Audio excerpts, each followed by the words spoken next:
This is the briefing video for the 10th of July board meeting. Pretty short agenda, but decently large packet, 92 pages. We'll get into why that is. Obviously, you can see some stuff is in this room. That's because the remodel is happening down in the building right now, and you may hear some of that as well. We have our normal opening, all the business items. After the first public comment, we get into the quarterly budget adjustments. That's one reason, right? That's a number of pages in itself. Then we get into land sale requests on Middle Lake Road, a little piece of property there. This would be the first meeting for that out of 3 for that process. Then we get into foreclosed parcels. We can look at those if they want. There's a couple of cheap houses on there. I think there's a couple of pieces of vacant land, nothing that I think makes sense for the township to have. So might as well just go back on the market. Next, we have the truck and plow trade-in, and we're working on getting set up for next winter because even though it's hot right now, winter's just around the corner, winter is coming. And with getting new truck set up, the old truck that has various issues and whatnot, we can trade in to take off of that price, which makes sense. And then we have our discussion item, and that's probably half of this packet. So this was on the former Civic Center site.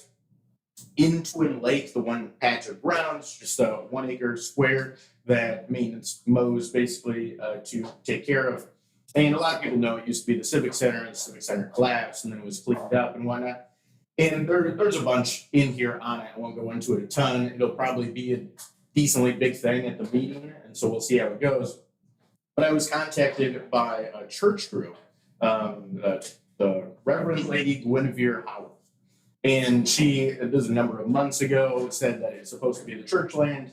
And so I thought, some sort of issue with this, let me look into it, take a thing. Didn't hear back in quite a while, a number of months. Heard back recently. And then she's saying that the township had stolen the land and this type of thing. And then, fair enough if you're going to criticize on that stuff. But I looked into it, and there's the civil infraction court documents in here. There are 4 deeds going back, and there's a couple of email chains. And essentially what it appears to me to actually be is a proposal for a government-sponsored and funded religion of the Unity Church.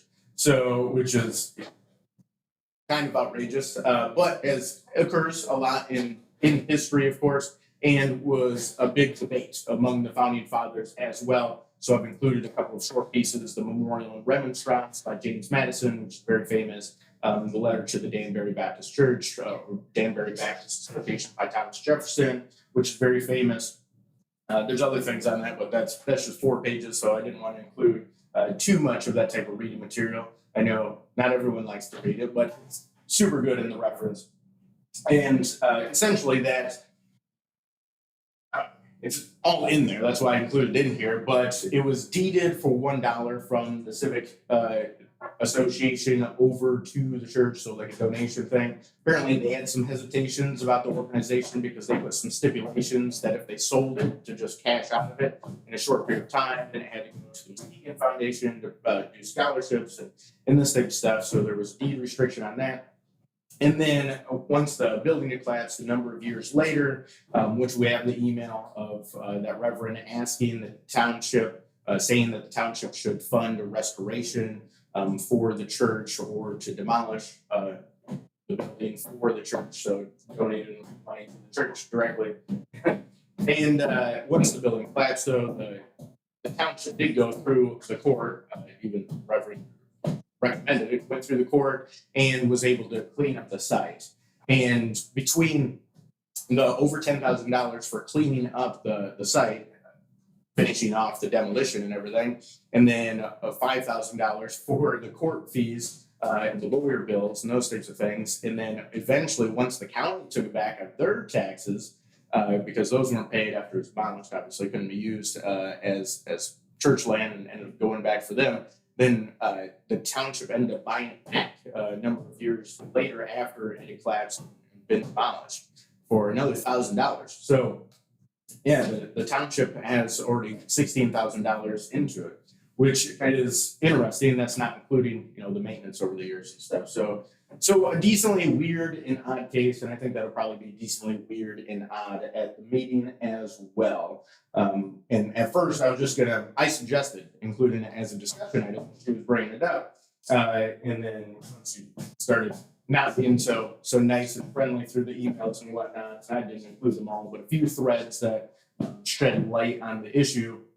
And then I figured people should have probably some supporting documentation to understand the situation.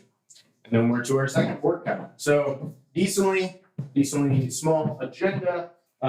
Probably, well, I always figure that some things will be controversial.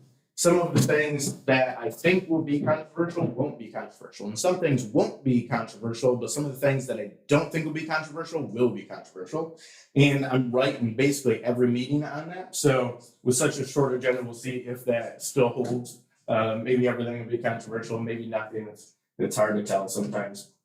July 10th, 6 p.m. Here, we're still having the meeting here. There'll be some filing cabinets and things like that, but a decent number of chairs as well, and move some of the boxes and this thing.